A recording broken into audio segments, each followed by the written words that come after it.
Tagumpay daw para sa kababaihan ang nakatakdang paghirang kay Janelle May Frayna bilang kauna-unahang Pinay Chess Grandmaster. Maki-time out tayo kay Chino Trinidad.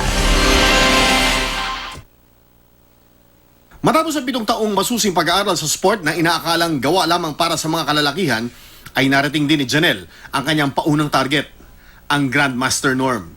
Ngunit alam ng psychology major mula sa Far Eastern University na hudyat pa lamang ito ng kanyang mas malaking misyon.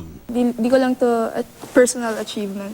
As for me, gusto ko nga, katulad po ng sinabi niyo, gusto ko maging ambassador ng women's chess ngayon. Nahubog si Janelle sa tulong ng mga Pilipino Grandmasters kasama na ang kanyang discoverer at coach na si Grandmaster Jason Gonzalez.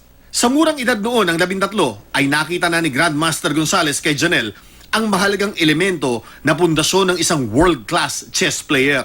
Isang elemento yon sa pagiging grandmaster na wala akong nakita sa tagal ko nagtuturo. No? At even sa aking mga kasama sa mga grandmaster nga iba, o kaya IM, hindi ganun kasipag mag-aral. Mataas man ang kumpiyansa niya ngayon sa kanyang kakayanan, ay hindi tumitigil sa pag-aaral si Janelle na nakatakdang magtapos ng BS Psychology bilang cum laude sa darating na Mayo.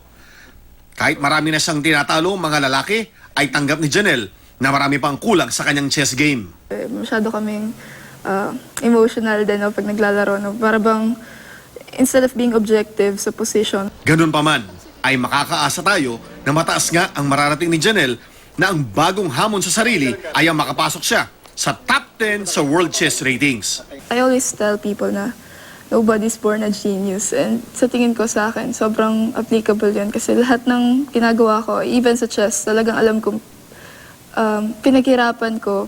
Chino Trinidad, Nakatuto, 24 Oras.